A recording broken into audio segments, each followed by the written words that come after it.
Okay, good morning. Today, what we're going to do is we're going to wrap up chapter 6, and we're going to look at the final set of topics.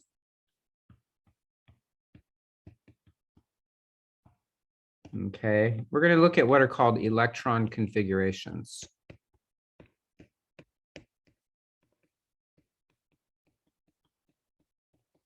And that'll set us up nicely for bonding. So the next topic will be chapter 8. We'll move up to bonding. So we're going to go from 6 up to 8. And then we'll do a little bit more bonding, chapter 9. And then if there's a little bit of time, I may actually come back and do a little bit of 7. It'd be nice to do some of those 7, chapter 7. Okay. So let's remind ourselves where we're at. What we've been doing is we've been looking at all this quantum mechanics, right? Heisenberg uncertainty principle, the de Broglie wavelength, these kind of abstract ideas that the electron is both a particle and a wave, and that we have to use wave mechanics in order to describe the properties.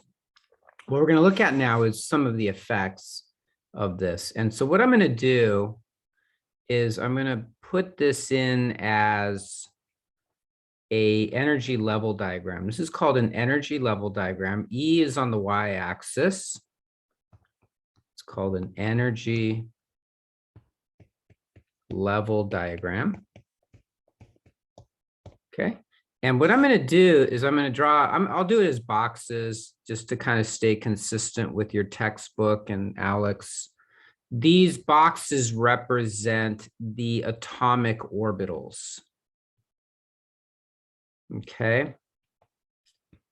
Now, what I'm doing this for is the polyelectronic atom, meaning atoms that have more than one electron. So let me actually, before I continue going up, this is 4. Instead of using poly, let's use multi. It means the same thing. Multi-electronic elements or atoms. We'll use those two words interchangeably here. Okay, so not hydrogen, right? Right here, not hydrogen. So it turns out it's not that important for us, hydrogen, because hydrogen only has 1 electron, so it doesn't matter what all these atomic orbitals, what energies they're at. In hydrogen, the only thing that matters is the value of n. So anything with the same value of n, any orbital with the same value of n has the same energy, okay? But when it comes to the other elements, there's some differences. So notice here, the 2p orbitals are higher in energy than the 2s orbitals. Remember, those boxes represent those probability distributions. So then it goes 3s. And I'm drawing them equally spaced. They're not really equally spaced, but it just becomes too difficult. You know, I would have to have a little diagram out of the textbook and then fill it in that way. But I don't have that diagram. I'm drawing it by hand. So I'm drawing them evenly spaced, even though they're not really. Okay. 3p, and I'm just sort of doing this from memory. 4s. And then the next one, I'm going to stop at the 3D only because I'm out of room.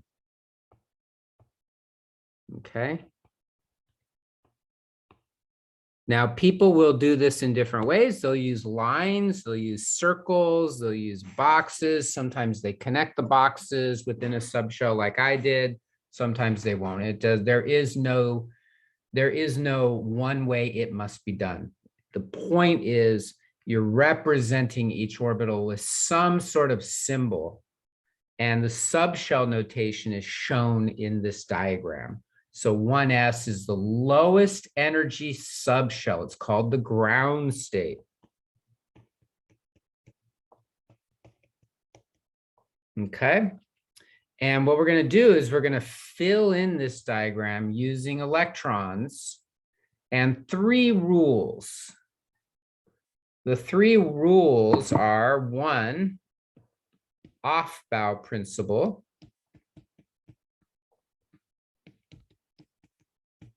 which is sometimes referred to as the filling up principle. What this says is electrons will pile into the lowest available orbital until it's full, then any later electrons will go up to higher energy orbitals. So you'll have a filling up phenomenon where you go from low energy to high energy. That's where those electrons are going to go. 2, Pauli exclusion principle. We talked about this last time. This says that you cannot, one effect of it is that you cannot have more than 2 electrons in an orbital. And if there are 2 electrons in an orbital, they must be opposite spin. One has to be plus a half spin up. The other one has to be spin down, which is minus a half for m sub s. The third one is called Hund's rule. Hund's rule says that within a subshell, so I'm going to write in here within a subshell. Okay, so what's a subshell? Well, each of these notations is a subshell. 1s is a subshell. 2s is a subshell. 3p is a, 2p is a subshell. These are all subshell notations. The 2p has 3 orbitals. So what the Hund's rule says is that we will maximize spin within a subshell. So the tendency then within a subshell where there's more than 1 orbital, so those would be the p, d, and f. If you have more than 1 electron, they will occupy different orbitals to maximize spin. What does that mean, maximize spin? If an orbital has an electron and m sub s is plus a half, and the other one is plus a half, that adds up to 1. And so you're maximizing spin. Compare that or contrast that to doing this, putting the second electron in the same orbital, following the Pauli exclusion principle of minus a half, because they have to have different quantum number. That would give you plus a half, minus a half, which would be 0. That would be minimizing spin. So Hund's rule says that within a subshell, there is a tendency for the electrons to have what are called parallel spins, the same quantum number m sub s plus a half. Now, in theory, we could say it's minus a half as well. They could all be minus a half. That would still follow Hund's rule. But by convention, we assume they're plus a half. Once you've filled up this subshell with 1 electron, then any subsequent electrons have no choice and they have to come in and do spin down. Okay, so that will start to minimize the overall spin. All right, so that is corresponding. That's not important for the s, because for the s, there's only 1 orbital.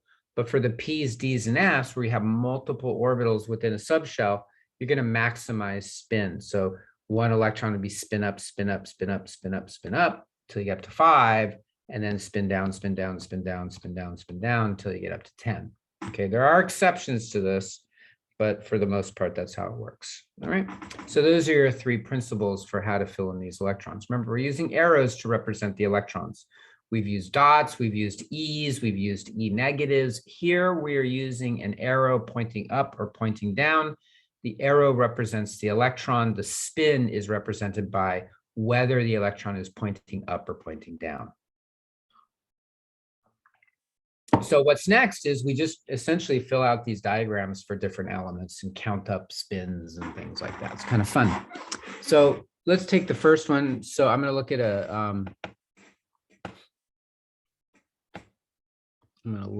let me stop share. Oh, actually, just come up here. There we go.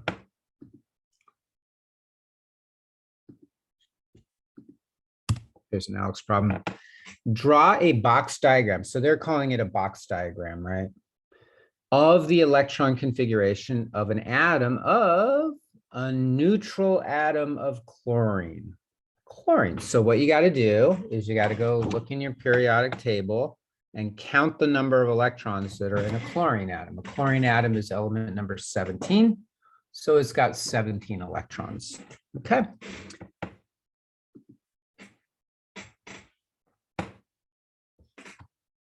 So chlorine, it's got 17 electrons. Of course, it also has 17 protons, right? But the point here we're doing is electrons. So now we do the diagram. Okay. So lowest energy is 1s. second lowest is 2s, then it's 2p, then it's 3s, and then it's 3p. Now I'm going to stop at 3p because I recognize I've done this so many times, I know how far to go. Okay, so notice the pattern, 1s, 2s, 2p, 3s, 3p. Okay, 17. So you start off-bow principle, you start at the lowest energy level, the ground, well, actually, I don't want to call it the ground state because the ground state, this would be the ground state for hydrogen. So there's one, spin up. The first one you put in the orbital is spin up. Second one is going to be spin down. Okay, so those two spins will cancel each other. So there is a tendency, even though electrons are negatively charged, for them to occupy the same orbital. That's a quantum mechanical effect. And why is that? Well, the 2s orbital is so much higher in energy, it's lower in energy for that second electron to be in the same orbital as the first one, right? The two of them are in the same orbital, even though they're negatively charged. Isn't that interesting? That's a quantum, that's not something we could predict under anything except quantum mechanical effects. 1, 2, 3, 4. Okay. Off-bow principle. Once that first subshell is filled, we go to the second subshell. Now that second subshell is also filled. 2s is filled. So we go to the 2p. But now we have Hund's rule. We have multiple orbitals at the same energy. These are called degenerate orbitals, meaning they're the same energy.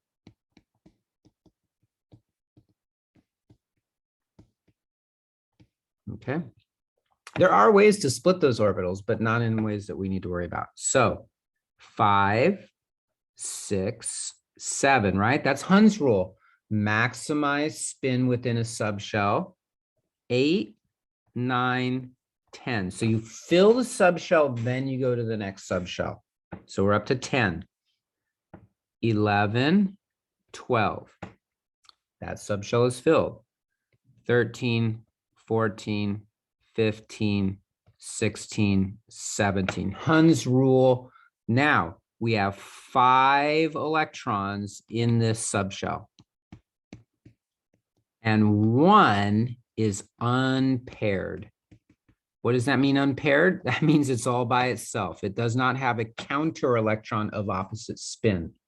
So we would say that for the entire atom, there's 1 unpaired electron. Everything else is paired. And it turns out these atoms behave like little magnets based on the electron spin, also based on the nucleus's spin, but we're not going to worry about that. That's called MRI. But for here, the electron, this unpaired electron, gives it a type of spin, which we call paramagnetism. Paramagnetism is the idea that an unpaired electron can create a magnetic field for the entire atom. So this little atom, this little chlorine atom will behave like a little magnet because of that electron, okay? When you have paired electrons, that magnetism goes away because the 2 electrons, their spin cancels each other, okay? Now, there is another type of notation that's used for this. So I want to show you right now as long as we're here. And it's done horizontally. So in this case, energy is increasing in this direction. And the notation is you write the name of the subshell, and then you just count how many electrons are in it and write that as a subscript. Superscript, sorry. It's a superscript. So 1s2 would mean that in this electron configuration, there are 2 electrons in the 1s subshell. Okay. Then you write the 2s. That's the next one. You don't have a plus. You don't say anything. You just write it 2s. And then how many are in there? 2. So you write that as a superscript. So that's the number of electrons in the subshell. And we want to do it from left to right generally. I don't think I've ever seen it from right to left, but who knows. Then you get to the 2p. How many are in there? 6. So 2p6. By the way, those are the maximum numbers you can have in a subshell, right? For this S subshell, the max you can have is 2. And for a P subshell, the max you can have is 6. And then you do the next one, which is 3S. 2, right? How many are in there? 2. And then 3P, there's only 5 in that one. So 3P5. Okay. And this is called the electron configuration for chlorine. So I'm going to call it electron configuration. How are the electrons configured? In fact, I'm going to actually call it ground state chlorine atom. And the reason I'm calling it sorry, I got to spell this before I screw it up. It's called ground state because this is the lowest possible energy state for the chlorine atom, that configuration of electrons. I could, in theory, promote one of these electrons up to a 4D, way up to a 4D, for example. I could move it up there if I wanted to do that.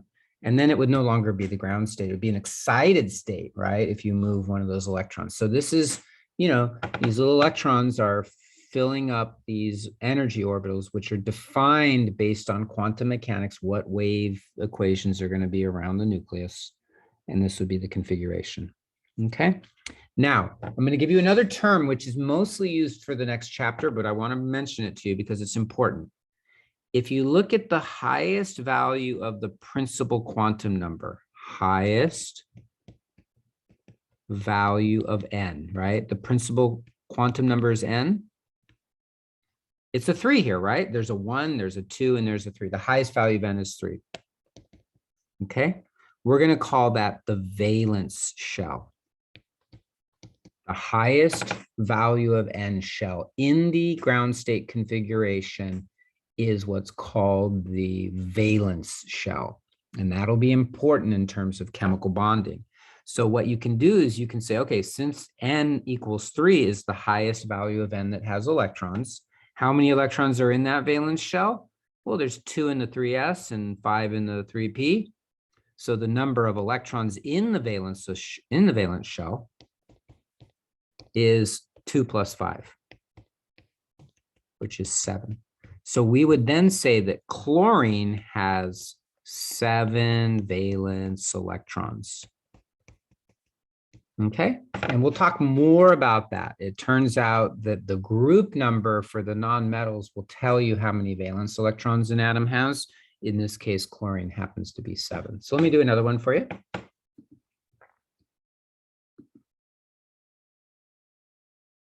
Okay, let's do vanadium. Okay, so we're going to do the box diagram, electron configuration for a neutral atom of vanadium. Same thing I just did. Okay, so we'll do the box diagram, and then we'll do the electron configuration. So we got to look up vanadium. Okay, so vanadium is element number 23. It's in group 5b, or using the modern system of the periodic table, group 5. It's right above niobium and tantalum and dubinium, I think it's called. So element number 23. So vanadium, 23 electrons, okay, and protons. So how do we do this? Well, same idea. Here, I'll try to draw it a little bit more accurately in terms of the relative positions. I'll try. We'll see if this works.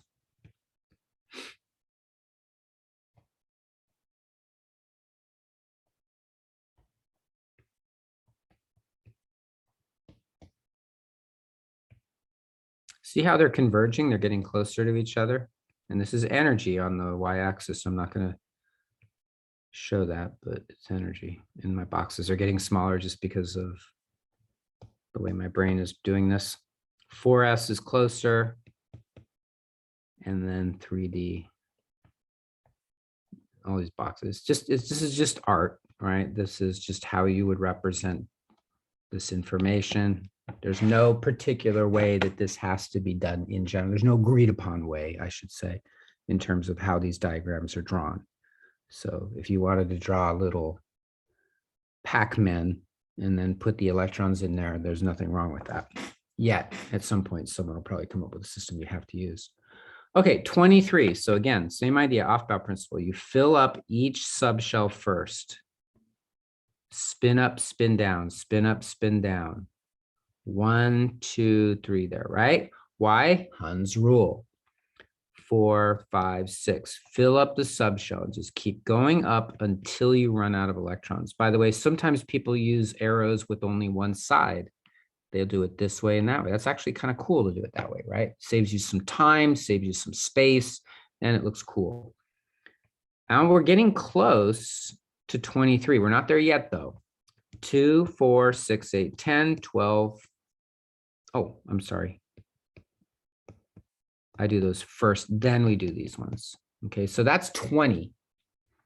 1, 2, 3, that's 23. And that's your box diagram, if you want to call it that, of the vanadium atom. How many unpaired electrons? 3.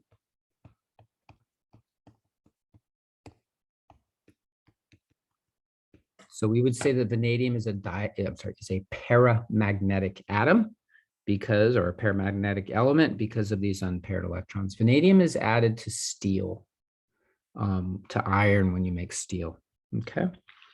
Those are called alloys.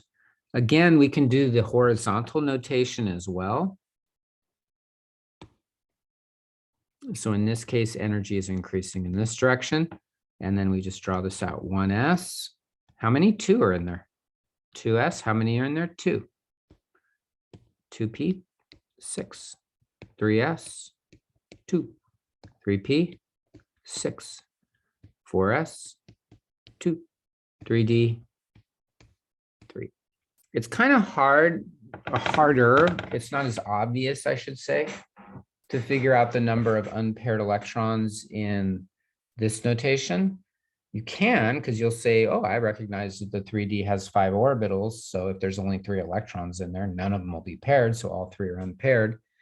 But you know, the diagram at the top, that shows you a little more easily to figure that out, how many are unpaired. Okay. So here's this notation, this electron configuration notation. You can use that as well. Okay. Now, how did I know the numbers? Well, you really just memorize them. You memorize the order, and you memorize how many orbitals. You know that with the S, you only have 1 orbital. With the P, you have 3. And with the D, you have 5. And then with the F, you have 7. I don't know if you do any with the F. Right, so 1, 3, 5, 7, that's the number of orbitals within a subshell. Now, the ordering is 1s, 2s, 2p, right? 1s, 2s, 2p, 3s, 3p. So that's pretty straightforward so far, right? But now it gets a little funky. Now you go 4s, 3d, and then 4p. Okay, so it goes 4s, 3d, 4p. Okay, so I'm not going to go through why it follows that particular order. It has to do just with quantum mechanics. There's all sorts of phenomena that we will get into. Then you do 5s, and then 4d, and then 5p. Okay, then you do 6s. Now, once you get up to 6s, now you do 4f. And then you do 5d, and then you do 6p. Okay. Now you go up to 7s. Okay. And then once you've done 7, you can go even further. You can say, now we're going to do 5f, and now we're going to do 6d, and now we're going to do 7p. And then you could go to 8s. We don't need to really go beyond that one because, quite frankly, once you get up to that point, the number of electrons that are in that particular arrangement is more than any element we've discovered. I think 8s is essentially, I'm not sure 8s is, any of the atoms with 8s has been discovered yet. I know 7p have been discovered, but they're so unstable, they only last microseconds. So there you go, okay? And so notice what happens in terms of the number of electrons. It starts adding up quite a bit. I'm putting in the number of electrons here.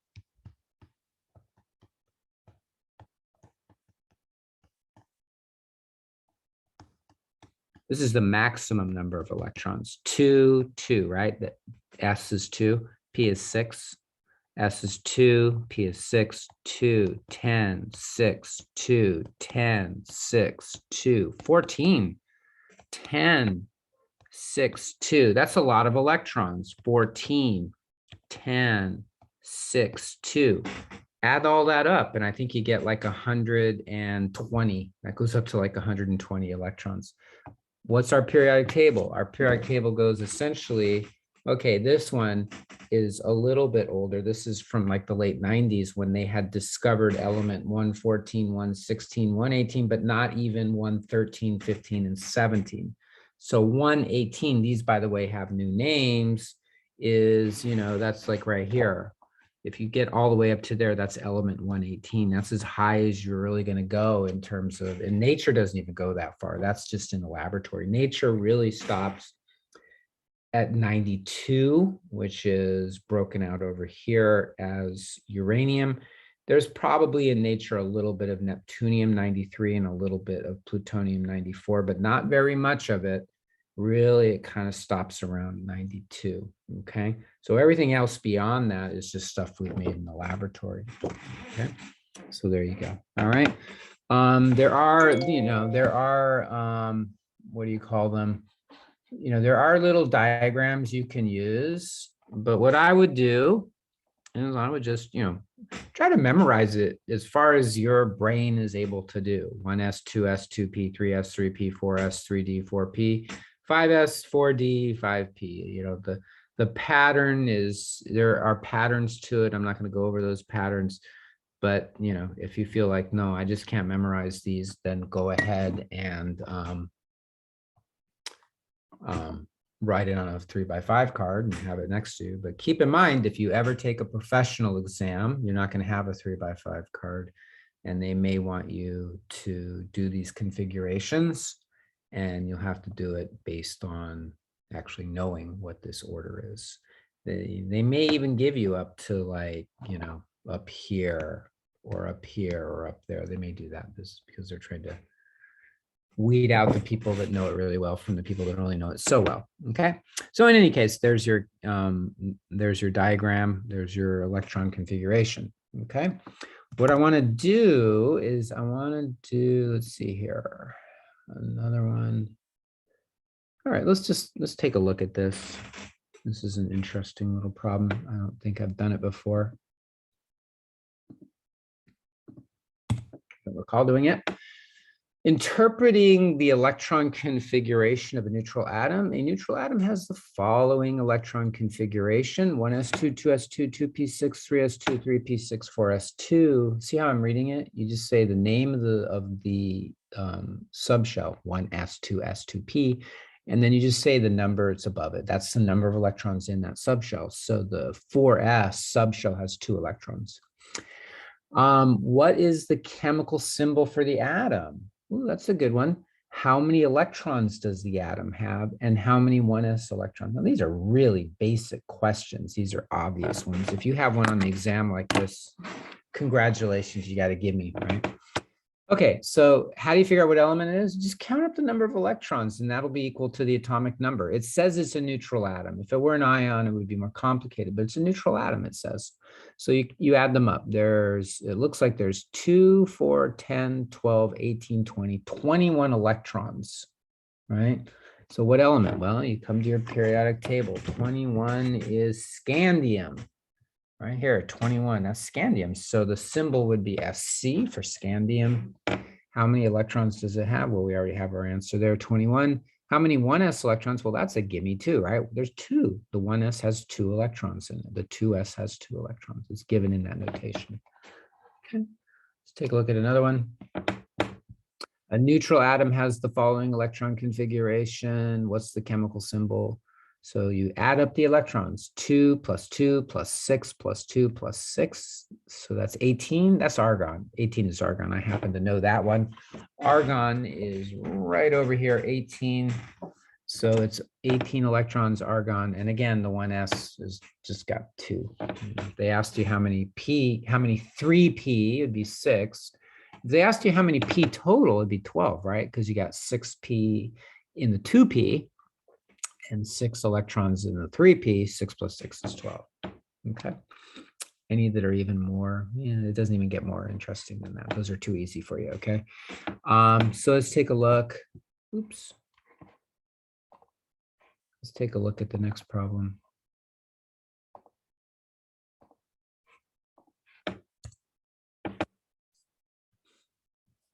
Okay, so writing the electron configuration of a neutral atom that has only s and p electrons, doesn't have any d. Okay, so here's the issue with that. If you start looking at these configurations, what you start noticing is there's patterns.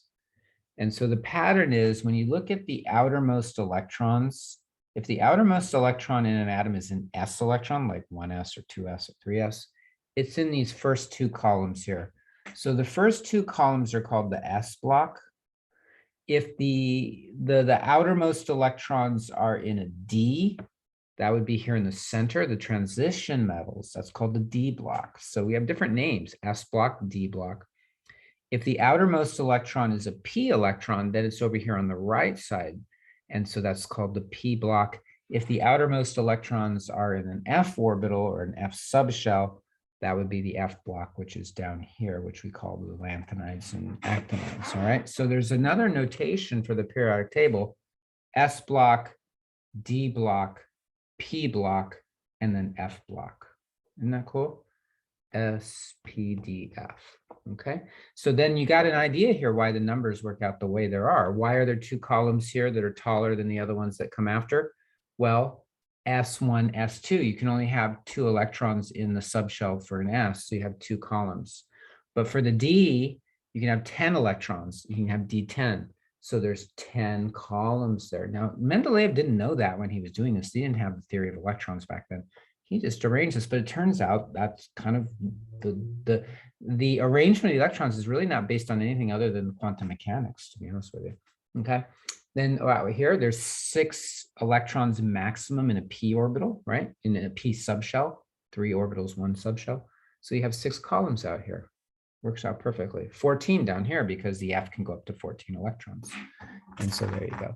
All right, what the electron configuration? You can either do a diagram. I don't know what they want you to do, whether they want you to do the diagram or the configuration. To be honest with you, I think the diagrams are kind of cartoonish. So I would prefer to do the actual diagram. So this is nitrogen. Nitrogen is number 7. You look that up.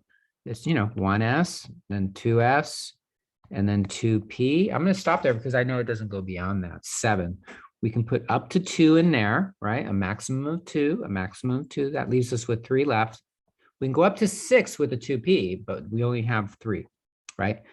Remember, these numbers have to add up to this number over here. That's the maximum number of electrons you're going to have in this arrangement. So it's 1s2, 2s2, 2p. Okay. Let's see.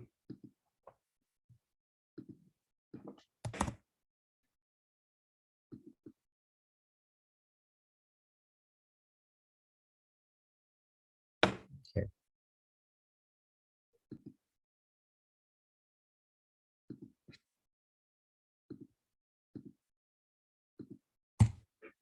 Last one, writing the electron configuration of a neutral atom with the filled D subshell. Filled D, D10, right? D10. Write the electron configuration for a neutral atom of gallium. So you break out your periodic table, you look up gallium. Gallium is number 31. 31, okay?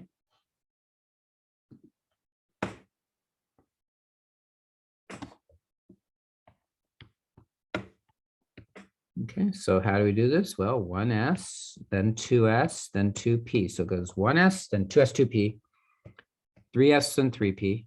So you have 1 there, and then 2 of them there, and then 2 of them there, right? And then 4s, 3d, 4p. I'm going to kind of show those right there. So you squeeze that 3D in between the S and the P. Okay. Now that's probably going to be enough, but I'll do the next one. 5S, 4D, 5P.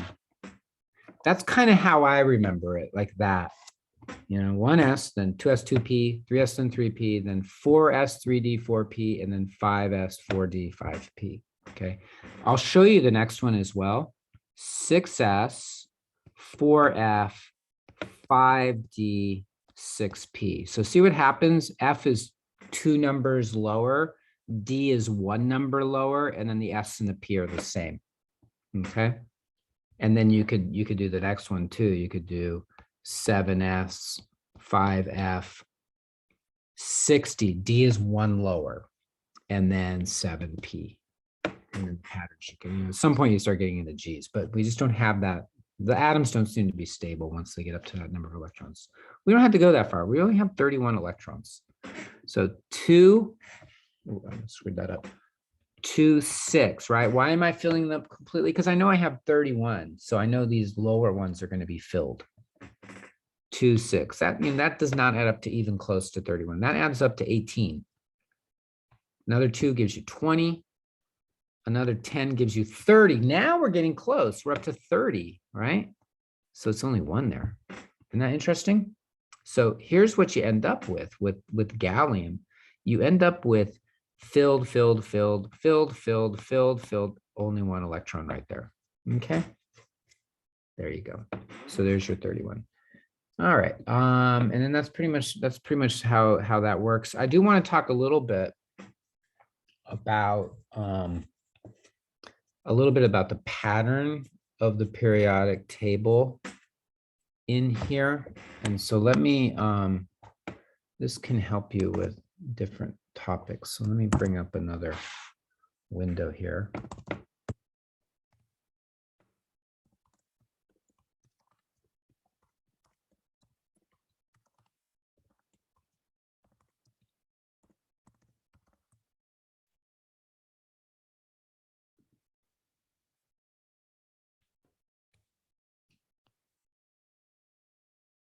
Let's try this one. We'll see if this pops up nicely.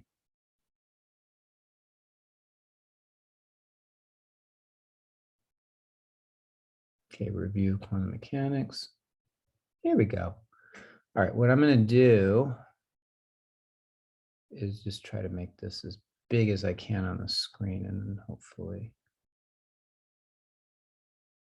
no, it's there. Just a little smaller. There we go. Okay.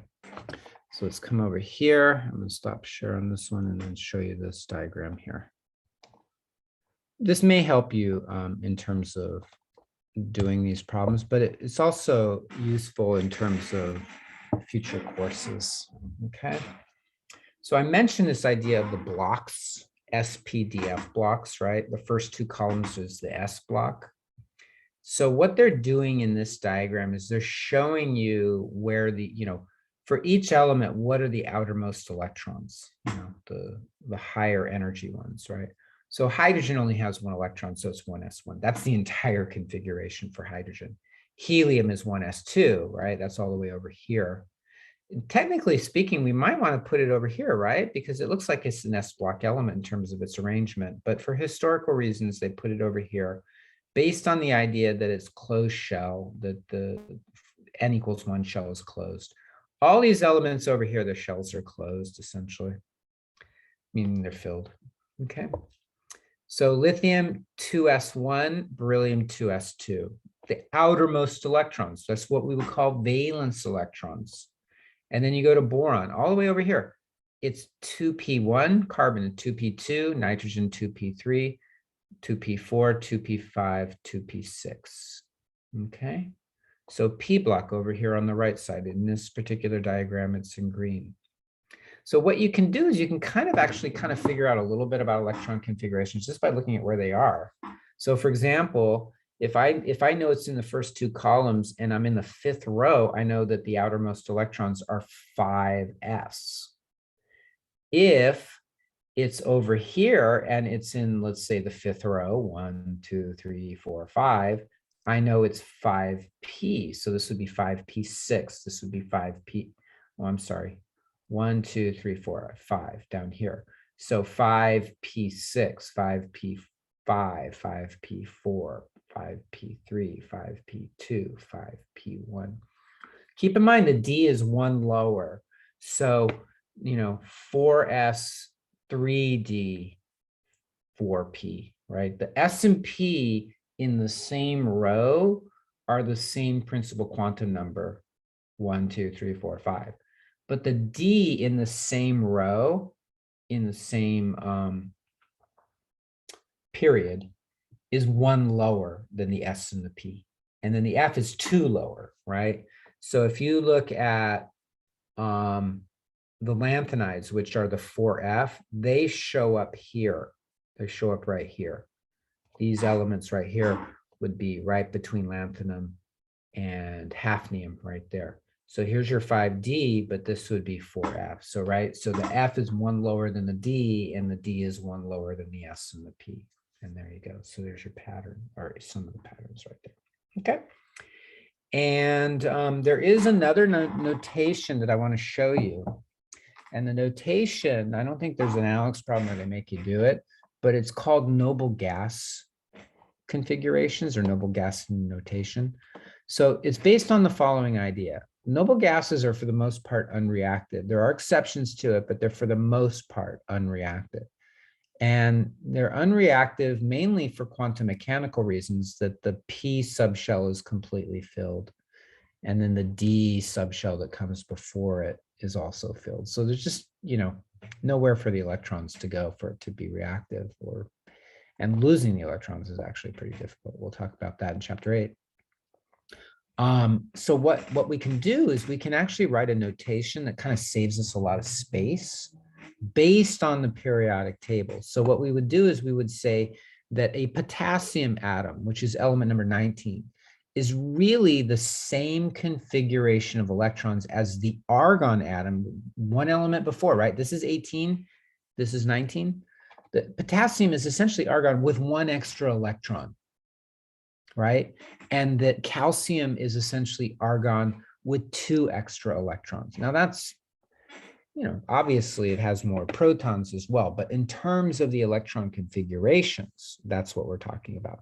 So it's just a way to save us some space and time in terms of writing these configurations. So let me show you how that's done.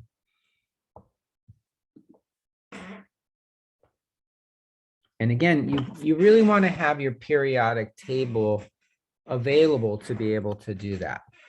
So let's talk about this, or show this noble gas configuration.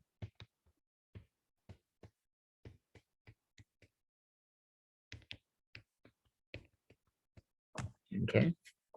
So for example, let's do potassium. Potassium is element number 19.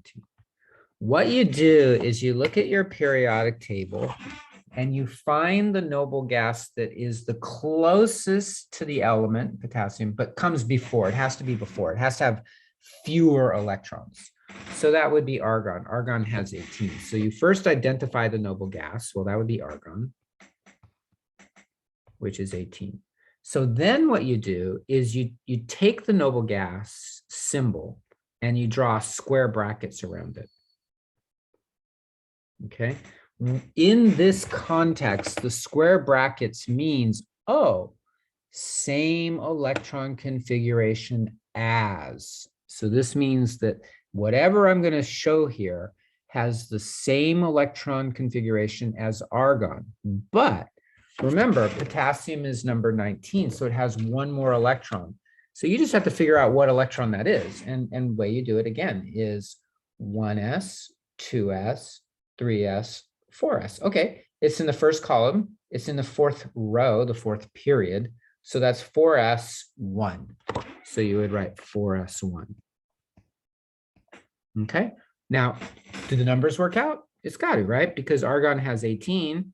There's one more. So there's one. So that's 19 electrons.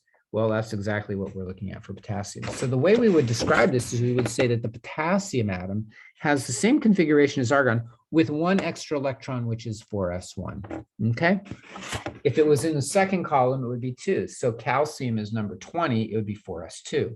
But what if it's a transition metal? Well, then you got to do your configuration, 4s2 and then 3d and then 4p and stuff like that. So let me show you one that's kind of like more difficult.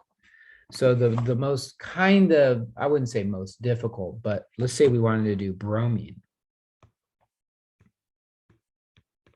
Number 35. Okay, so let's try that one. Okay, so again, you look for the noble gas that comes before bromine. It's not krypton. Krypton is 36. That's past it. You have to go before it. So again, it's argon, which is 18. Right, that's got 18 electrons. So now you got to do all the rest though, right? So now what you would do is you'd say, okay, what comes after argon? Well, that would be 19. So that would be 4s1, 4s2. And then you got to do the D, 10 elements across. So that would be 3d10. And then you got to get to bromine. So 1, 2, 3, 4, 5. There it is, element number 35, 4p5. And so that one doesn't save as much space, right? Because you're still writing out 4s2, 3d10, 4p5.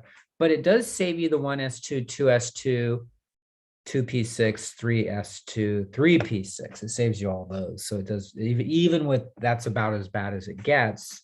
As long as it gets, it still helps you with that one. Let me do one more. Suppose we were going to do vanadium again. Vanadium is number 23. Okay, well, we would look for the noble gas before 23. Actually, let me do one that's, no, I'll do vanadium, 23. So the one before that's argon again. So that'd be argon, which is 18. So we need 5 more electrons, right? So now what you do is you say, okay, well, here's argon 18. The next one over is potassium and calcium. That's 4s2. And then vanadium is now in the 3D. 1, 2, 3, 3d3. Remember, the D is 1 less than the S and the P. Okay, so if you're at 4s2, the D is going to be 3D. It's 1 lower. And there you go. So there's your 23 electrons. 18 plus 5 is 23. That's your noble gas configuration and noble gas electron configuration of the elements. And that's, you'll see that out there. So in that context, if you see the brackets and the symbol of a noble gas, there you go. So, you know, helium has 2 electrons, neon has 10. So, sorry, 10. So like if you're doing lithium or beryllium, which are 3 and 4, you're going to have the helium is this core. If you're doing elements, you know, 11, 12, 13, 14, 15, 16, 17, you're going to have neon and then the electrons. And then argon is 18. And then krypton is 36. And then xenon is 54. And then radon is 86, right? So what happens is you're just, you know, if it's element 87, radon is going to be 86, and then you're going to have the next electron to make it 87. Okay, so it's a pretty, it's nice. People use that quite a bit actually. So you don't have, I don't think you have a Alex problem on that, but I wanted to show you. You might actually have, it's possibly have one on the test, so we'll see. So there you go. Okay. All right, so there's your electron configurations, and I think, to be honest with you, I think that's it for the chapter. I think that's for chapter 8. So we did a lot. We did all the atomic orbitals. We did the electromagnetic waves. We did the Bohr theory. We did the de Broglie model. This is not due until the 21st. So you still have some time to work on it. And then the next one is chapter 8. So what I'm going to do is I'm going to spend a few minutes here kind of getting you ready for chapter 8. Okay. There's kind of a lot in chapter 8. It's a pretty long chapter, so it's probably going to take me, you know, some time to get through this. But what I'm going to do is I'm going to start. Okay. So chapter 8.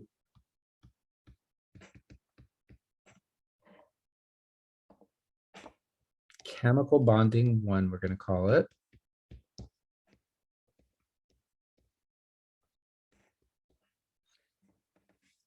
We're going to start by talking about what are called Lewis dot symbols. That's a B, sorry.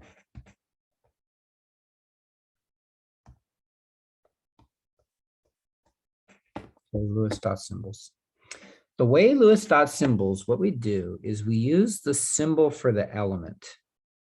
So for example, lithium. And then we take the number of valence electrons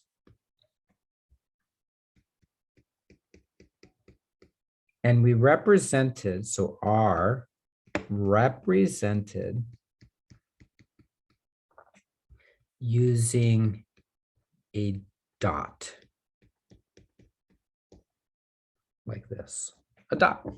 Okay, so when you're doing these on a piece of paper, be careful, you don't want like a little piece of dust confusing you. So I tend to try to make the dots a little bit bigger unless I'm going real fast, just so I know it's a real dot, okay? Now we're only showing the valence electrons. We're not showing all the electrons because what we're going to see is that the valence electrons are the ones that are important. So what I'm going to do for lithium is I'm going to write out the electron configuration, 1s2, 2s1. Okay. How did I get that? Okay, well, it's lithium, element number 3, right? Element number 3. Okay. So it has 3 electrons. The first one is 1s, the second subshell is 2s, so it only has 1 electron. So now the valence electrons are the electrons in the highest value of n. So remember, the valence electrons are only the electrons that correspond to the highest value of n. N equals 2, right? N equals 2 is greater than n equals 1. So these are not called valence electrons. These ones are actually, they have a different name. These are called core electrons. They're closer to the nucleus, so they're in the core, like an apple core, right? The apple core, the core is in the center.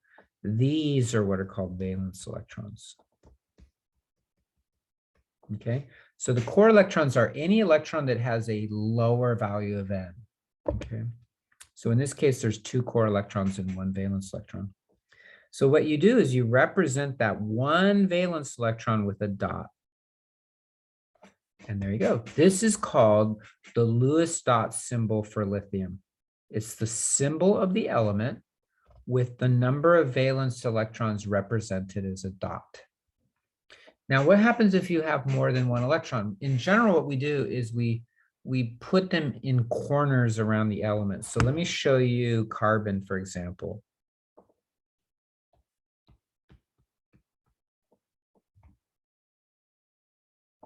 Carbon, okay, I have to kind of draw out the valence, the whole electron configuration, right?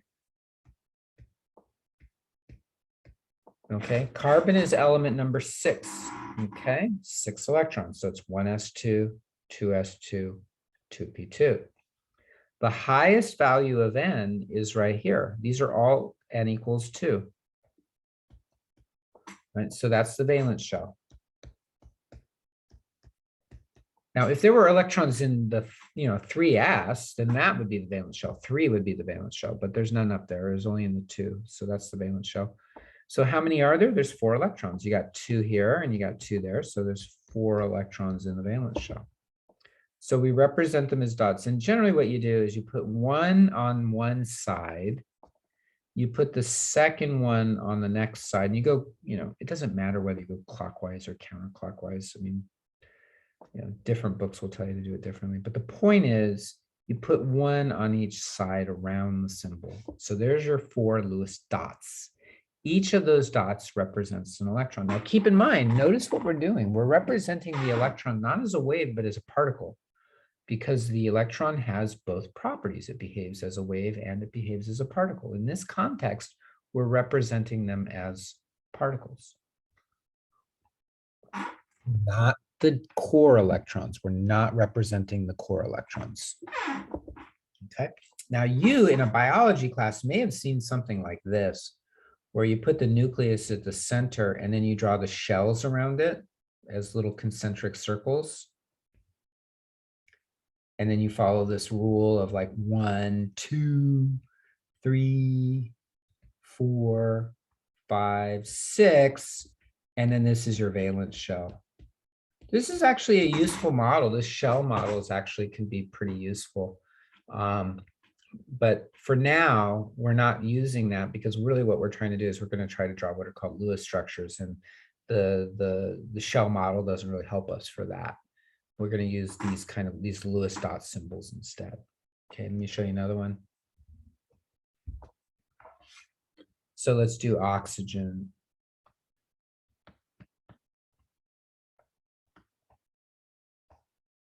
Okay, oxygen is element number 8, but we're not concerned with all 8 electrons. We're only concerned with the valence electrons.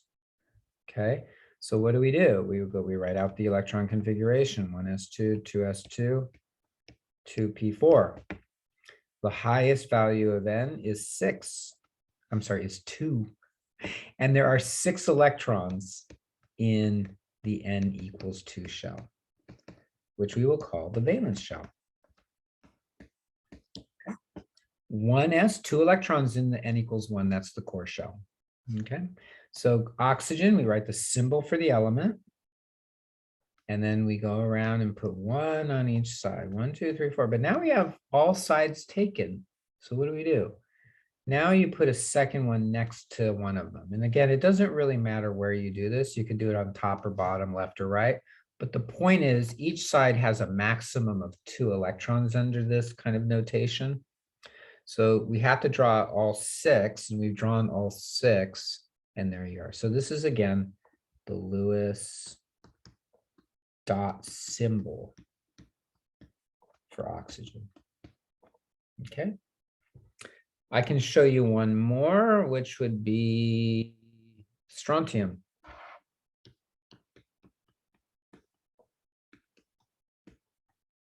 Which is element number 38, right? So strontium, SR38. Okay. All right, well, oh boy. Okay, so now you can kind of get kind of clever about this. You can go through, I'm going to show you 1s2, 2s2, 2p6. It's good to practice these.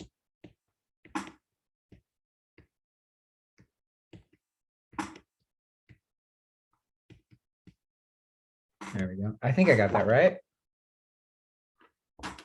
That's 38 electrons. Okay, I did that pretty quickly. That's cool. I'm impressed with myself. But there's the highest value of n. There's your valence shell right there. 5s2, right? Hey, that's cool. 2 electrons. So strontium is going to have 1, 2. So even though it has 38 electrons, it's only the electrons in the highest value of n that count as valence electrons. Okay. And all the other electrons are part of the core. So all these 36 electrons are core electrons.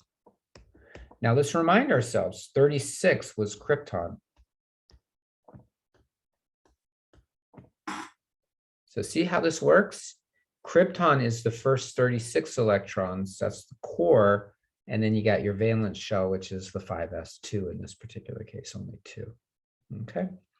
So you can, again, use the periodic table to kind of figure that out. What you would do is you'd say, okay, where is strontium? It's right here at 38. It's over here on the left. So I know the outermost electron is going to be s2. Which row? It's in 1, 2, 3, 4, 5. So 5s2. So we know it would be 5s2. What comes before 5s2? The krypton. That's the noble gas. So once you get all the way out to the noble gas, that's the core.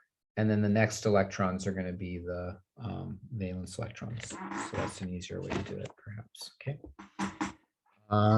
Let's see any other issues with this one. Oh, anions and cations. I'm sorry. So let me show you.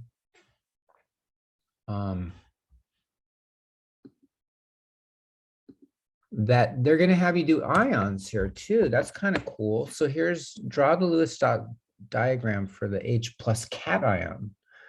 Okay, so how do we deal with that one? So there's an H plus cation. Let's show another one. Okay, well, it's the same one. Neutral atoms. So sometimes they're neutral atoms. So those are easy. Here's a C plus cation. So sometimes they're cations. There's a neutral one. So sometimes they're cations, sometimes they're neutral. There's a potassium cation, K plus. Neutral, Br plus. So a lot of them are cations. Do they give you any anions? There's an anion, right? I knew they were going to give you one there. There's a germanium anion, germanide anion, I guess. Okay, so how do you deal with the anions or the cations? Okay, so let me show you that real quick, and then we'll wrap it up. And tomorrow we'll work on the next section. So how do we deal with the dot symbols for cations and anions? Okay, very easy. What you do is they're going to tell you what the charge is, right? So let's do, I'm going to do Na plus. All you do is subtract 1 electron. Why are you subtracting? It's plus. Don't you add if it's plus? No, the electron is negative. So if something is positively charged, that means it lost an electron. Remember back when we did redox, okay? If you have Cl with a minus, you add 1 electron, okay? What if it has 2 electrons, 2 negative charges? Now you add 2 electrons. If it's calcium with a 2 plus, you subtract 2 electrons. We're counting electrons. Okay, so here's what you would do. For the sodium, 1s2, 2s2, 2p6, 3s1, that would be sodium. Okay, let me not use those because you might think those are dots.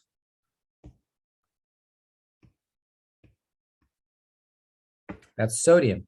Now, which electron do we subtract? You subtract the outermost, you subtract the valence electron. It's the furthest from the nucleus, easiest to remove. So we remove this one. So sodium plus would be 1s2, 2s2, 2p6. Okay. So now the valence shell becomes this right here. Now that's the valence shell. Okay. What about chlorine? So actually, let me come back over here. Sorry, just take a look at this.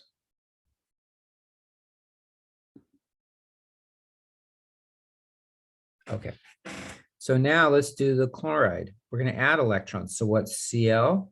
Cl is 1s2, 2s2, 2p6, 3s2, 3p5. So what's chloride? You add an electron. So 1s2, 2s2, 2p6, 3s2, 3p6. So now look how many electrons you have in n equals 3. You've got 8 electrons. So the chloride would be 8 electrons. 1, 2, 3, 4, 5, 6, 7, 8. And then I'm going to put brackets around it and a negative to indicate that it's negatively charged. If it's an anion or a cation, you have to kind of show the chart. You have to show the charge. So put brackets around it and show the charge.